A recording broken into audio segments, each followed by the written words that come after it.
Hi guys, welcome to the channel. In today's video, I'm going to show you how you can turn on quiet mode on Instagram. So before getting into this video, must subscribe to our YouTube channel and click on the bell icon.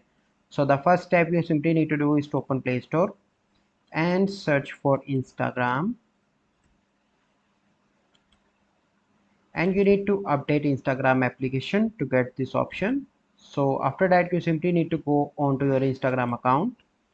Click on profile picture in the right bottom corner. Click on three bars on the top right and click on settings and privacy.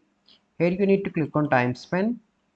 Scroll down, click on notification settings, and here you can see quiet mode. Click on that option and you can click here to turn it on, and you can select the time.